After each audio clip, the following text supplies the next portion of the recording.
A good smile always comes naturally to many, but for most Nakuru residents, this is not the case. Their smile is calculated and often find it embarrassing. This is because their teeth are browned. 15-year-old Kevin Muraidi is one such teenager. We meet him at their home in the low-income estate of Kaptembwa in Nakuru. Kevin can hardly remember having white teeth. Hata venye ilianza kukua hivyo, we thought that it was sweet. Nikaacha kukula sweet, but ikaenda hivyo nikaambiwa it is history ya sweet. Sweet doesn't do that.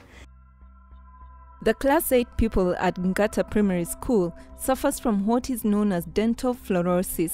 This is characterized by discoloration of teeth, which sometimes become weak and start chipping. The teeth look stunted, they look short, they look brown, some can go to the level of being black, and they will continue breaking down to the root level.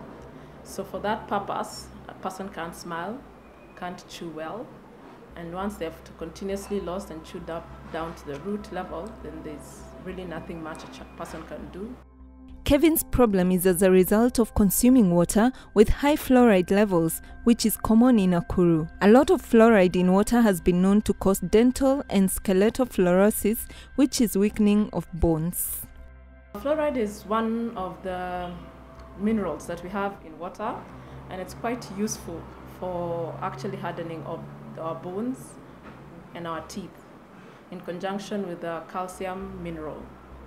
However, too much of everything can be poisonous. So too much of fluoride causes a condition called fluorosis in our teeth.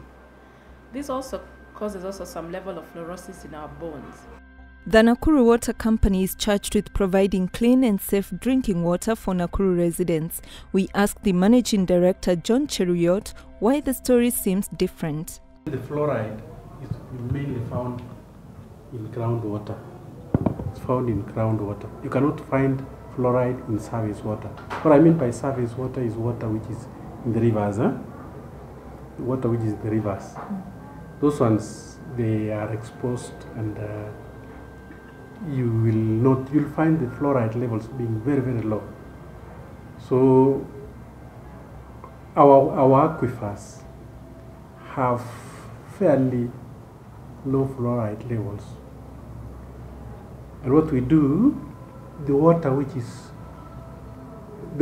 obtained from the boreholes, because we have a number of boreholes in town, and we blend that water from the boreholes, which are fairly low fluoride levels, with the water from the rivers, because I think we have 2 river sources. One coming from Dundori, we call it Mereroni. We get, at the moment, we get about 4 million liters per day from Mereroni. The other water we get from Malewa, which is Kilkil. You know, the Malewa is the one which goes to Lake Naivasha. Yeah, so we get another 4,000 cubic meters per day from Malewa. And it gets into our main treatment works. So we do the blending. That literally brings the fluoride levels to acceptable limits. Because the acceptable limit is about 1.5 to 2. This limit, according to Dr. Wainaina, is still too high for consumption. Kevin's mother, Purity, is worried that her young daughter could end up having dental or skeletal fluorosis if nothing is done to improve the quality of water in Nakuru. I thank the Lord because of my beautiful girl. So nashindwa meno kama yake sasa ikitokea vile kutakuwa haje. So I was telling the dad what we are going to do, itabindi tutafute pesa tununulie mtoto nini?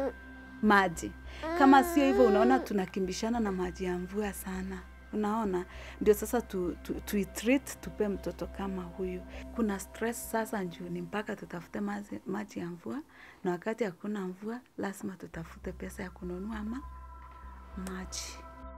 23-year-old Teresia Kwamboka also has dental fluorosis, which has made her suffer low self-esteem. Although she has a beautiful smile, she's too embarrassed to show her teeth. She carefully guards her smile with her hand. Iko wenye walikujaga hapa na wakaniambia iko dawa wanapeanaga, halafu sasa ukisasugua na inakuwa white. Nikasema ni heri ikae hivyo kwa sababu atasa kunipea hiyo dawa, nikisema itakuwa nyeupe ikue tena ndio itatoka yote. Nikasema heri ikae hivyo. At first, Teresia was made to believe that her teeth had browned because of eating roasted potatoes, a common myth among Nakuru residents. The water that's supposed to give life and good health has turned to be water of shame.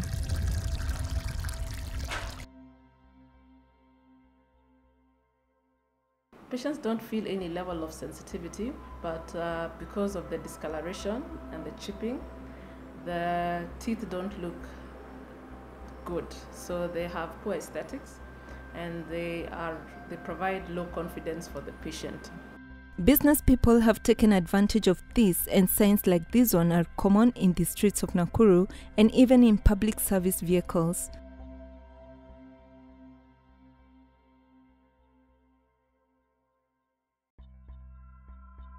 You'd have to check the levels of fluorosis, of the level of damage that the fluoride has done to the client.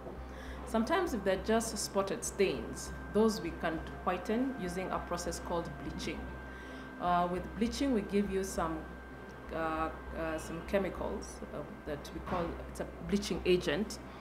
In this area, in this market, we use opalescence as an example of one of the bleaching agents. And these are applied on your teeth, and it's called, you do a home bleach process.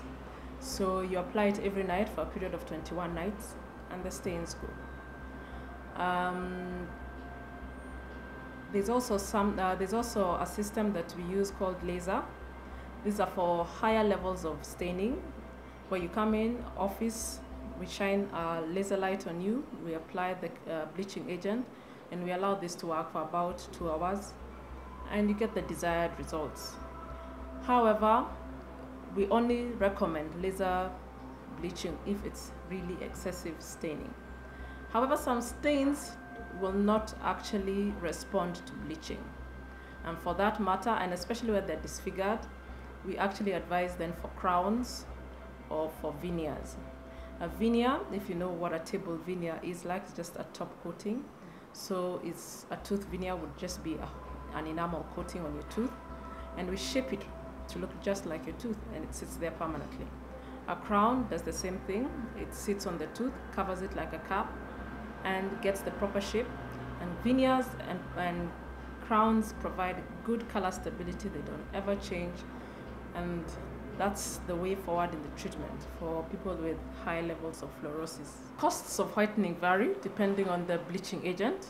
I mentioned one bleaching agent that we use in this market called opalescence, and it varies. It goes for 10,000 bob per jaw, all right?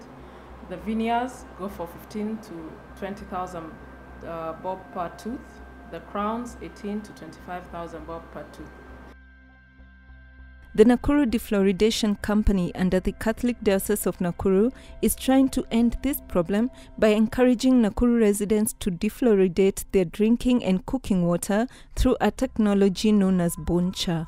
When the diocese came in, that was in 1985, Kenya was hit by the drought, and the diocese as the church came in to drill water.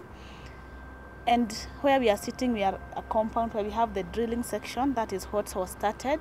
And as they were drilling water, they found out that yes, we are drilling water, we are giving the communities water, but this water is poisonous.